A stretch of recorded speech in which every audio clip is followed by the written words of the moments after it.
My first memory of any presidential election is from when I was just 8 years old. On November 4th of that year, I stood outside the White House and listened to my parents discuss the presidential candidates of that year. This happened years ago, but I still vividly remember the hustle and bustle surrounding this iconic piece of American history, and how much my 8-year-old self was genuinely worried about that election. This anxiety probably came from what my parents had told me about each candidate.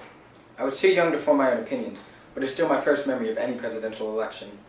This experience is what sparked my dream to someday become president, which is why I, Brendan Heyer, am standing in front of you right now.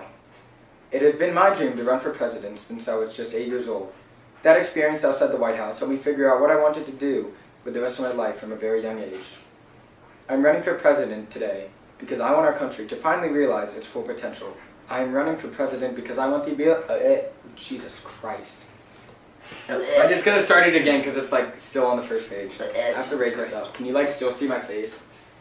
Yeah. Okay, A cool. little orange, but that's Alright. Don't start it. It's already going. I know, I just wanted to see how orange you are, but it's It's fine. It's because of the natural light. My first memory of any presidential election is from when I was just 8 years old. On November 4th of that year, I stood outside the White House and listened to my parents discuss the presidential candidates for that year. This happened years ago, but I still vividly remember the hustle and bustle surrounding this iconic piece of American history and how much my 8-year-old self was genuinely worried about that election. This anxiety probably came from what my parents had told me about each candidate. I was too young to form my own opinions, but it's still my first memory of any presidential election. This experience is what sparked my dream to someday become president, which is why I, Brendan Heyer, am standing in front of you right now. It has been my dream to run for president since I was just 8 years old. That experience outside the White House helped me figure out what I wanted to do with the rest of my life from a very young age. I am running for president today because I want our country to finally realize its full potential.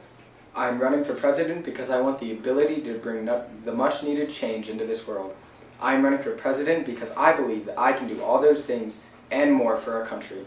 I am running for president because I want to have the ability to help others realize their dreams just like I did. Helping fulfill dreams means not supporting bills like HB 2, because no one should be denied basic human rights because of who they identify as or the color of their skin. However, it does mean passing laws that establish equal pay for everyone, because if a woman is doing the same job as a man, they should be paid an equal amount. Everyone needs to know that they have the possibility to achieve any dream they want.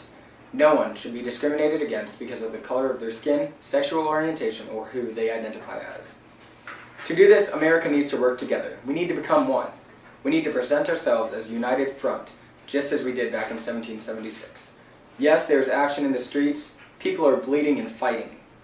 But we must handle our internal affairs before we tackle any large world problems. There needs to be unity in our states and amongst our people. We need a kind of unity our country hasn't seen in many, many years. One way we can achieve this is by enforcing harsher gun control laws.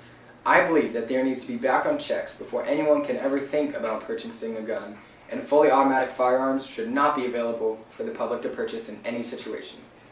These kinds of measures will cut down on the number of mass shootings we see in our country every year.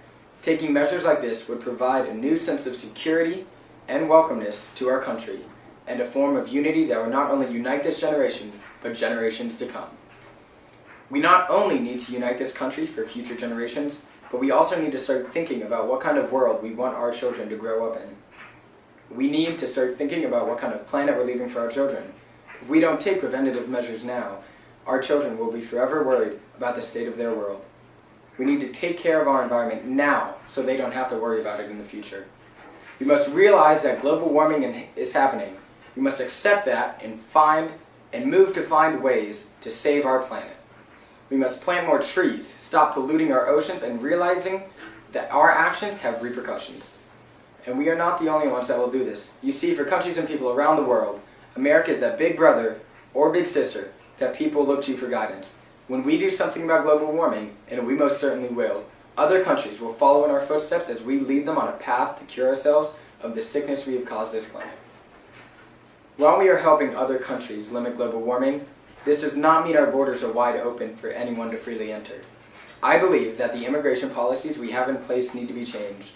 I am fully aware that many Americans have this fear that any non-Caucasian from an outside country is potentially going to be a member of a dangerously radical group, and that just isn't the case.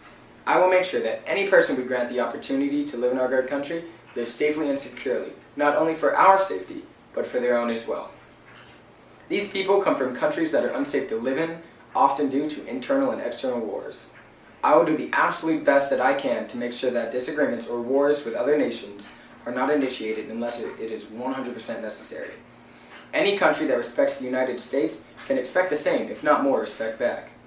However, if any organization, whether it be one person or an entire nation, threatens the well-being of our home, the U.S. will hold its ground, react, and retaliate with unstoppable force. Many threats across our nation and other nations do indeed come from terrorists, and I will do everything I can to stop these attacks before they are even started. Terrorism needs to be ended. We can all agree on that, so I will do everything in my power to end these terrorist attacks on our soil. I can promise you that 9/11 will never happen again.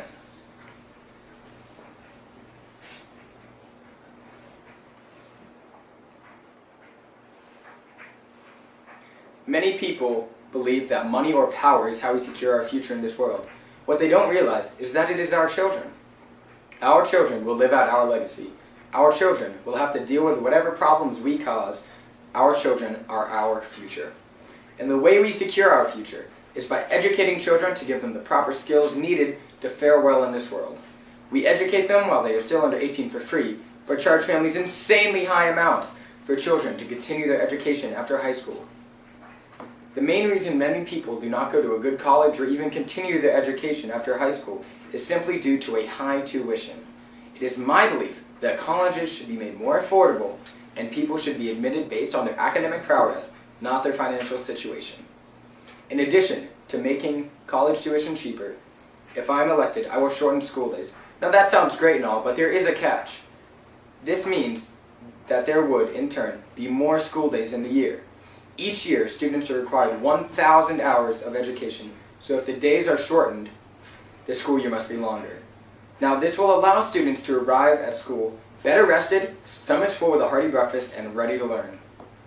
Now, I'm sure at some point in your life you have broken a bone, gotten sick, or found some other reason to require health care. For many people, health care is a basic need they can't afford.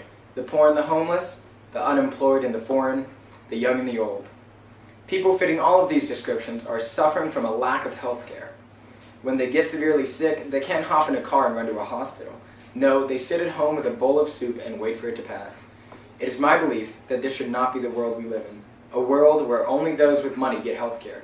A world where disability is a major risk due to a lack of health care.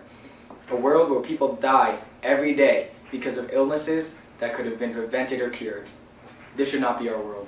Ours should be one where people of all ages, races, ethnicities, genders, and financial statuses are given help when they need it most. Instead of spending money on, say, some ridiculous wall, I can ensure that we will put that money towards providing medical treatment for those who cannot afford it. So, rich and poor. These are two terms used to describe the extremes of the financial situations found in America. Is it okay to live in a world where the poor are taxed more than the rich? I say no. This is why I will close the loopholes and help the rich get out of paying taxes. With the loopholes closed, I will move to tax the rich at a higher percentage. Since they're paying more money, the price of college tuition could be reduced, teachers paid more, and healthcare could be made more affordable. Also along the lines of taxes, I would like to talk about one of the places your tax dollars go, and that is public services. These people all risk their lives daily to further the common good, and they often get paid very little. I think this is outrageous.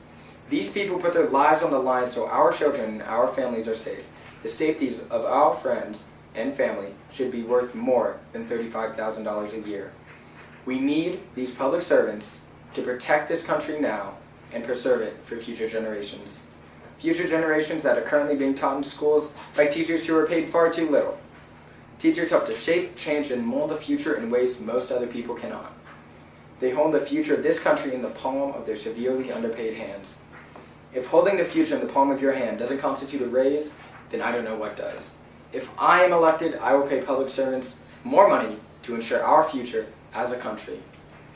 The only way that we can truly fix these problems is if America puts up a united front. This means figuring out our internal affairs and creating peace in our country before we tackle worldwide issues. America must stand together. We must put our best foot forward and show the world what we are truly capable of. If I'm elected, this is what I will strive to do. I will never stop working until America is the best that she can possibly be. We must stand united. Thank you for your time. Good night.